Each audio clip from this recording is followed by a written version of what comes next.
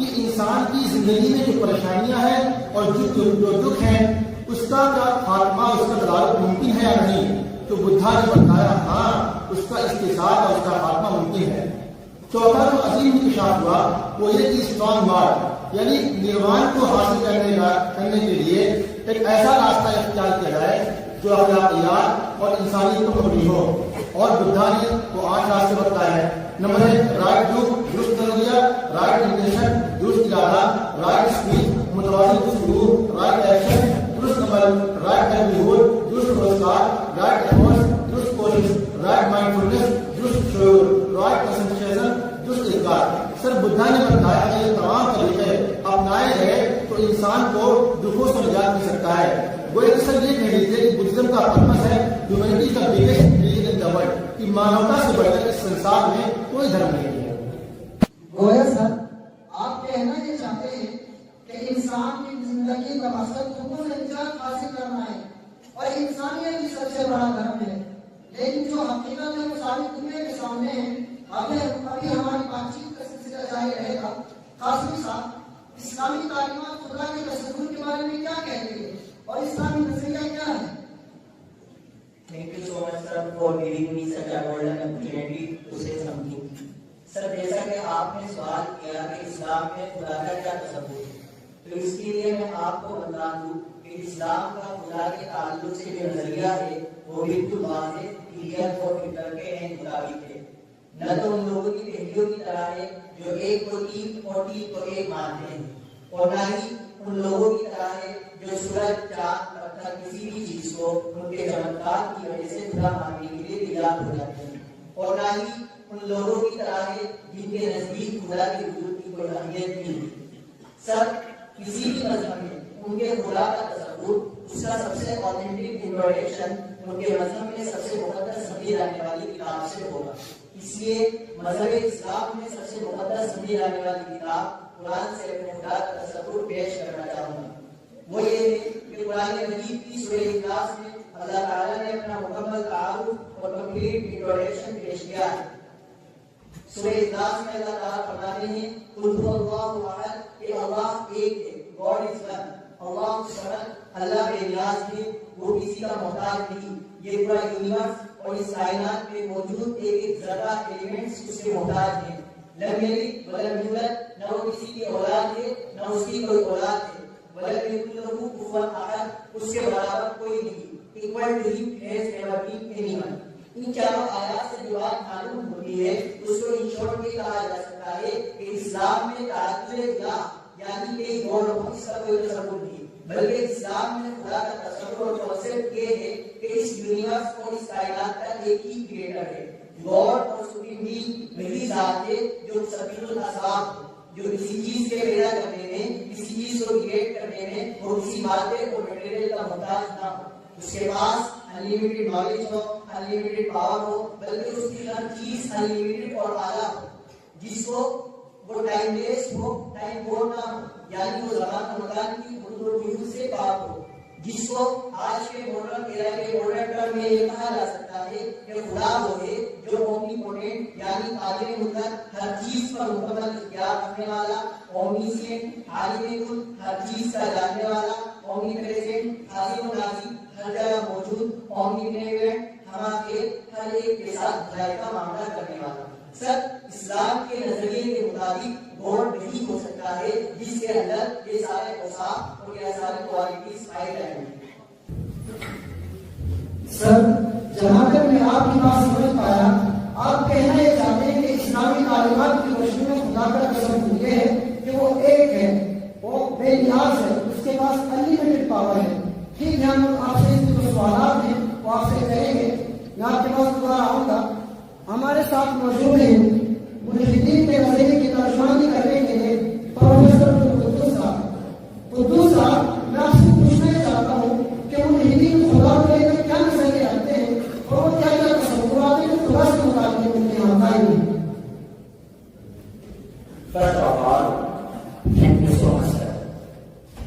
Audience, آج یہاں میرے آنے کی وجہ میں آپ کو بتا دینا چاہتا ہوں، صرف یہ کہ آپ کے سامنے آنے کے لیے جو میں نے اپنا وقت دیا ہے، سر وہ صرف اس بات کے لیے دیا ہے کہ میں یہاں آ جا کر حق قبول کر سکوں، لیکن حق میں اسی وقت قبول کروں گا جب اس بات صاف ہو جائے گی کہ گاڈ ایک ہے، میں فوراً اپنے اسٹینڈ سے رجوع کر دوں گا۔ لیکن جو میرے نزدیک ابھی تک حق ہے وہ صرف اور صرف الہی حق ہے۔ سر ابھی آپ نے تمام ریلیجن کے تمام مذاہب کی اسکالرز کو سنا، یہ اپنے اپنے طور پر گاڈ کو سویکار کرتے ہیں۔ سر میں یہ کہنا چاہتا ہوں کہ اگر گاڈ ہوتا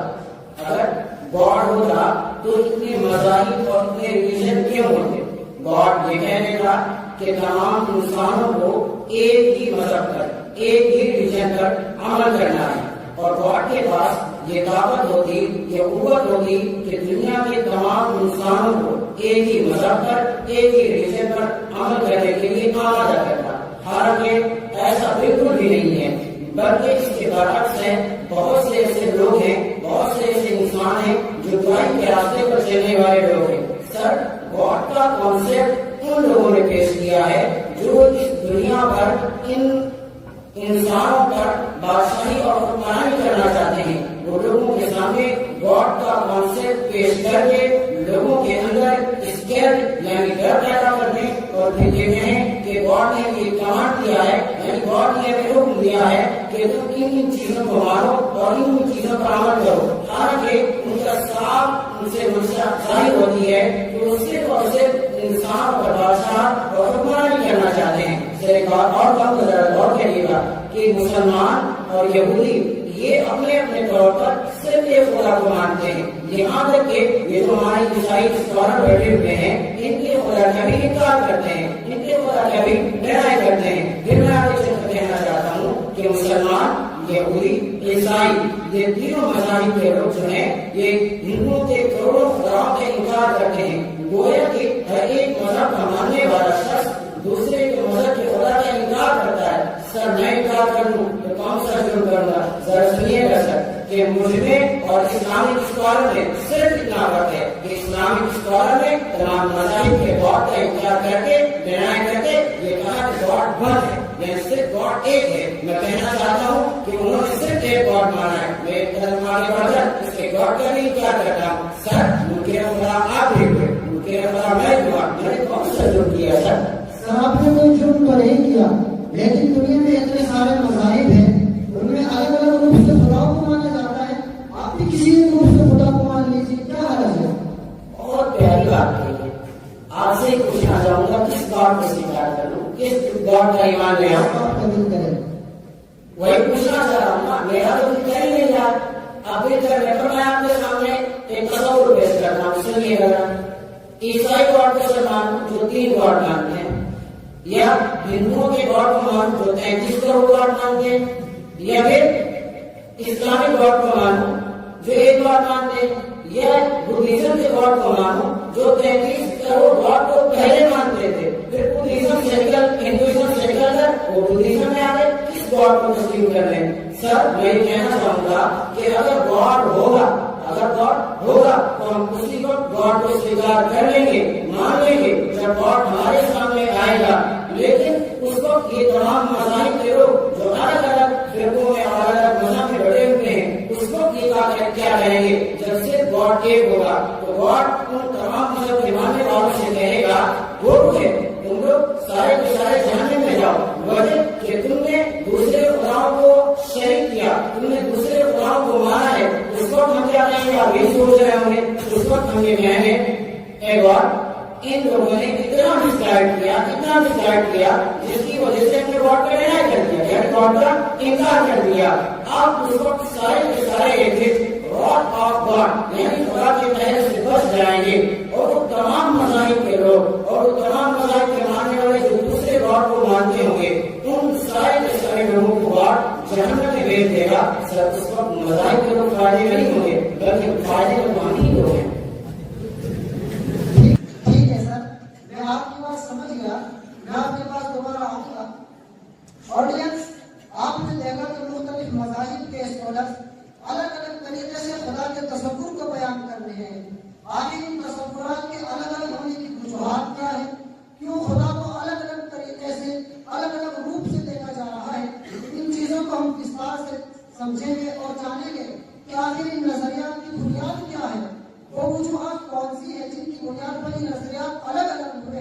آپ ہمارے ساتھ اس پروگرام کو سنتے رہیے. اب ہم اس پروگرام کو آگے بڑھاتے ہیں اور میں قاسمی صاحب سے پوچھنا چاہتا ہوں. قاسمی صاحب، آپ نے یہ تو کہہ دیا کہ خدا ایک ہے، لیکن میں جاننا چاہتا ہوں کہ اگر خدا ایک ہوتا تو دنیا میں اتنے سارے مذاہب الگ الگ نظریات کیوں ہوتے؟ خدا کے پاس اگر پاور ہے جیسا آپ نے کہا تو اپنی پاور کا استعمال کر کے سب کو ایک مذہب پہ جما دے تاکہ وہ خون خرابہ ہو رہا ہے، یہ فسادات ہو رہی ہے نا. سر آپ نے بہت اچھا سوال کیا ہے کہ اگر خدا ایک ہے تو پھر مذاہب مختلف کیوں ہیں؟ سر ہمارا تو یہی ماننا ہے کہ اللہ تعالیٰ کے نزدیک، گوڈ کے نزدیک مذہب ایک ہی ہے. جیسا کہ ہماری مقدس کتاب میں کہا گیا ہے ان دین عند اللہ الاسلام، اور وہ یہ ہے کہ ایک اللہ کی عبادت کرو، ایک اللہ کو مانو. اور اسی بات کو آج بھی تمام مذاہب والے بھی مانتے ہیں کہ کائنات کا خالق اور کریٹر ایک ہی ہے. اور یہی میسج لے کر سارے پروفیٹ اور میسنجر آئے کہ ایک گوڈ کی عبادت کرو، چاہے وہ حضرت آدم علیہ السلام ہو یا حضرت نوح علیہ السلام ہو، اسی طرح حضرت عیسیٰ علیہ السلام یا ہمارے محمد صلی اللہ علیہ وسلم. سب نے ایک ہی حکم کیا کہ ایک گوڈ کی عبادت کرو. لیکن سب ان پروفیٹ کے بعد لوگوں نے ان کی تعلیمات سے ہٹ کر کتنے ہی سارے خدا بنا دیے. تو سر یہ مختلف مذاہب کا ہونا یہ لوگوں نے پیدا کیا ہے، یہ لوگوں کا فیبریکیٹڈ ہے، نہ کہ گوڈ نے دیے. سر جہاں تک سوال ہے آپ کا اس بات کا کہ خدا کے اندر تو انلمیٹڈ طاقت ہے، اگر وہ چاہتا تو سب کو ایک دھرم میں رکھا، اس نے لوگوں کو مختلف مذاہب میں بٹنے کیوں دیا؟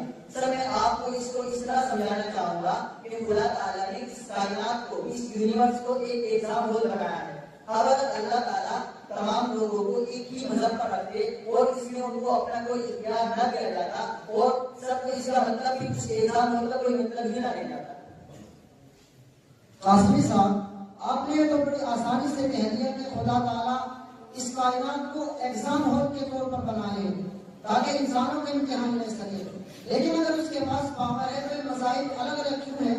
اس سوال کے جواب میں جو آپ نے جواب دیا اس کو سوال ابھی بھی یہ اٹھتا ہے کہ اگر وہ چاہتا تو پاور دے سکتا تھا ان کو کہ وہ ایک مذہب پہ جمع ہو جائے. سر آپ نے بہت اچھا سوال کیا کہ اس کا مطلب تو خدا تعالیٰ یہ چاہتا ہے کہ لوگ مختلف مذاہب میں بٹ کر لے جائیں. سر ایسا بالکل نہیں. یہ بات آپ اس وقت کہہ سکتے تھے کہ جب گوڈ اور خدا اپنے پروفیٹ اور پیغمبر کے ذریعے لوگوں تک یہ بات نہ پہنچاتا کہ کون سا دین ٹھیک ہے، کون سا دھرم ٹھیک ہے. اس وقت آپ یہ کہہ سکتے تھے کہ گوڈ لوگوں کو مختلف مذاہب میں بانٹنا چاہتا ہے. لیکن گوڈ نے اپنے پروفیٹ کے ذریعے لوگوں تک یہ پیغام پہنچا دیا کہ کون سا دین ٹھیک ہے، کون سا غلط ہے. تو سر اگر اب لوگ اس صحیح دھرم سے ہٹ کر دوسرے دھرم کو اختیار کرتے ہیں تو اس میں لوگوں کا قصور ہے، نہ کہ گوڈ کا قصور ہے. گویا کہ خدا نے پیغمبروں کو بھیج کر یہ بات واضح کر دی کہ کون سا دھرم ٹھیک ہے، کون سا مذہب صحیح ہے. اب یہ لوگوں پہ موقوف ہے کہ وہ کس دھرم کو مانے. آپ ہی کہنا چاہتے ہیں. میں آپ کے پاس دوبارہ آؤں گا اور یہ سب جاننا چاہیں گے پادری صاحب سے. پادری صاحب، آپ نے ایک بات کہی تھی کہ خدا کے اعتبار سے ایک ہے اور اعتبار سے تین. یہ تو ایک ایسی پھٹی ہوگی کہ سمجھی جا سکتی ہے، نہ سمجھی جا سکتی ہے. آگے ایسے کیسے ممکن ہے کہ چیز ایک بھی ہو اور تین بھی ہو؟ فار ایگزامپل یہ کاغذ ہے اور یہ مائک ہے. جو کاغذ ہے وہ مائک نہیں ہو سکتا اور جو مائک ہے وہ کاغذ نہیں ہو سکتا. ٹھیک اسی طریقے سے جو چیز ایک ہوگی وہ ایک ہی ہوگی تو تین کیسے ہو جائے گی؟ یہ جو تین ہوگا تین ہوگا وہ ایک نہیں ہو سکتا. کیسے ممکن ہے؟ سر ممکن ہے، اسی لیے تو میں آپ کو سمجھانے کے لیے یہاں آیا ہوں. آپ کے پاس کاغذ ہے تو آپ نے کاغذ کی مثال دی ہے، میرے پاس قلم ہے، میں قلم کے ذریعے سے آپ کو سمجھایا ہوں. ایک تو مکمل قلم ہے، ایک کیپ ہے، اس کے اندر ایک بوڈی ہے اور لکوڈ ہے. یہ تین الگ الگ چیز ہے اور تینوں کا کام الگ ہے. کیپ کا کام الگ ہے، ریفل کا کام الگ ہے، بوڈی کا کام الگ ہے. اور جو کام ریفل کا ہے وہ کیپ کا نہیں، جو کیپ کا ہے وہ ریفل کا نہیں، اور جو بوڈی کا ہے ان دونوں میں سے وہ کیپ کا بھی نہیں اور ریفل کا نہیں. صرف اسی طریقے سے کلر ایک ہی ہے اور ان میں سے ہر ایک چیز ایک دوسرے کے لازم اور ملزوم ہے. اسی طرح خدا کے ساتھ تو ایک ہی ہے لیکن اس کا اظہار تین مختلف عوامل سے ہوتا ہے. فار ایگزامپل گاڈ کا غضب تخلیقی کائنات، گاڈ کا سن نجات دینے والے، گاڈ کا ہولی اسپرٹ خدا کی وجود اور قدرت کا اظہار. فار ایگزامپل سورج روشنی دیتا ہے، حرارت فراہم کرتا ہے اور جسمانی وجود بھی رکھتا ہے. اور کوئی بھی عقل مند ویکتی سورج کو تین نہیں کہتا، حالانکہ اس کے تین مختلف کام ہیں اور سورج کو ایک ہی کہتا ہے. اسی طریقے سے خدا کے ساتھ تو ایک ہی ہے لیکن اس کا اظہار تین مختلف عوامل سے ہوتا ہے. یعنی کہیں نہ کہیں آپ نے بات مانی کہ خدا کی جو پاور ہے وہ الگ الگ ہے. جو کام پہلا خدا کر سکتا ہے وہ دوسرا نہیں